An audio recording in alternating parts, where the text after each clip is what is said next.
കേരളത്തിൽ ചർച്ച ചെയ്യേണ്ടത് വികസനമാണെന്ന് സുരേഷ് ഗോപി. വർഗീയതയുടെ പാതയിൽ സഞ്ചരിക്കുന്നവരാണ് മാതാവിന് സമർപ്പിച്ച കിരീടത്തിന്റെ അളവെടുക്കുന്നത്. ജനങ്ങൾക്ക് എല്ലാം അറിയാം. മോദിയാണ് ഗ്യാരണ്ടി എന്നും തൃശൂരിലെ NDA സ്ഥാനാർത്ഥി സുരേഷ് ഗോപി ജനം ടിവിയോട് പറഞ്ഞു.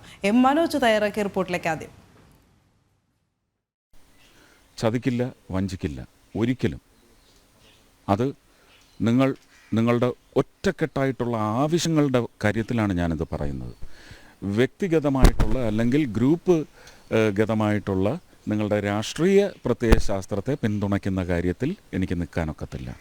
എൻ്റെയും രാഷ്ട്രീയത്തെ നിങ്ങൾ പിന്തുണയ്ക്കേണ്ട, എൻ്റെ സ്ഥാനാർത്ഥിത്വത്തെ നിങ്ങൾ പിന്തുണയ്ക്കണം, എന്നെ വിജയിയായി പ്രഖ്യാപിക്കണം എന്ന് മാത്രമേ. കഴിഞ്ഞ ദിവസം ചേട്ടൻ സൂചിപ്പിച്ചു ഈ ഇരു കക്ഷികളും വർഗീയ പാതയിലാണ് സഞ്ചരിക്കുന്നത് എന്ന് അവർ വ്യക്തമാക്കിയില്ലേ? അല്ലെങ്കിൽ ഒരാളുടെ ഹൃദയം നേർച്ച ചുരണ്ടാനും തൂക്കാനും നിൽക്കുക. വിശ്വാസികൾക്ക് അതൊന്നും വേണ്ട. പക്ഷേ ആരാ വന്നത്? അവരെയാണ് യഥാർത്ഥ വർഗീയവാദികളെന്ന് ഞാൻ മുദ്ര കുത്തുന്നതല്ല. കുറച്ചുകൂടെ കഴിയുമ്പം മുദ്ര കുത്തിക്കോളൂ. ലൂർദ് മാതാവിനെ അറിയാം എന്താണ്.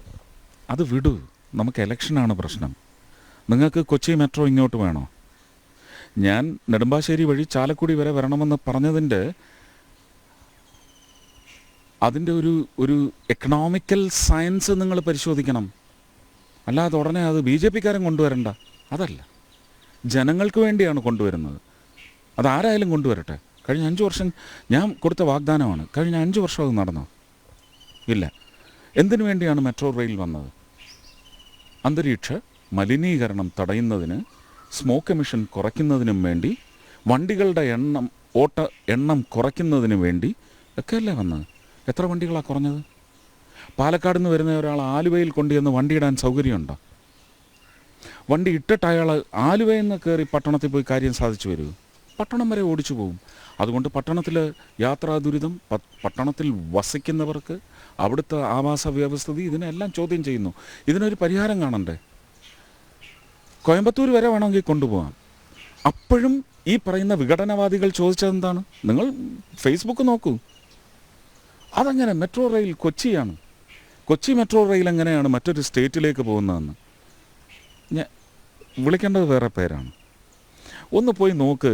ഡൽഹി മെട്രോ എന്ന പേരിൽ തന്നെയാണ് ഹരിയാനയിലേക്കും, ഹരിയാനയുടെ അങ്ങേയറ്റം വരെയാണ് പോയിരിക്കുന്നത്.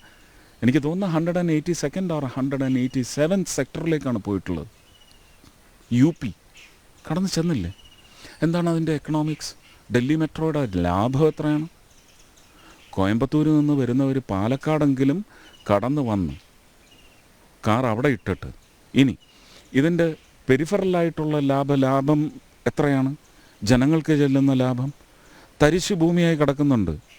നിങ്ങൾ ഓരോ ആവശ്യത്തിന് കൊണ്ട് ചെന്ന് മണ്ണ് തട്ടി, നെല്ല് വിളയേണ്ട മണ്ണിൻ്റെ സ്വഭാവം മാറി, കൃഷിയില്ലാതായി, അവിടെ വെള്ളം കെട്ടിക്കിടക്കുന്നു. മറ്റുള്ളിടത്ത് മണ്ണിട്ട് പൊക്കി അവിടെ വെള്ളം കെട്ടിക്കിടക്കുന്നു. കൃഷി നടക്കില്ല എന്ന് പറയുന്നു.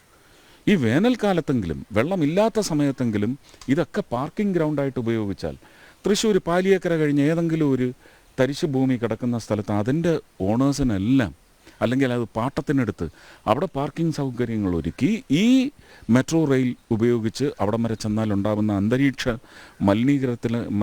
മലിനീകരണത്തിലെ കുറവ് എത്രയാണ്? ഒന്ന് പരിശോധിക്കുക. ഇതൊക്കെയാണ് അനലൈസ് ചെയ്യേണ്ടത്, അല്ലാതെ ചുരണ്ടാനും തൂക്കാനും അല്ല നടക്കേണ്ടത്. തീർച്ചയായും. അതുപോലെ തന്നെ മോദിയുടെ ഗ്യാരണ്ടി തന്നെയാണ് മോദിയുടെ ഗ്യാരണ്ടി തന്നെയാണ് പ്രാവശ്യം മുന്നോട്ട്. മോദിയാണ് ഗ്യാരണ്ടി. തീർച്ചയായും മോദി തന്നെയാണ് ഗ്യാരണ്ടി എന്നാണ് അദ്ദേഹം പറയുന്നത്. എന്തായാലും വലിയ ആത്മവിശ്വാസത്തിൽ തന്നെയാണ് ഇന്ന് ഈ ഇലക്ഷൻ പര്യടനത്തിന് തുടക്കമിടുന്നത്. തൃശ്ശൂരിൽ നിന്നും M മനോജ്, ജനം.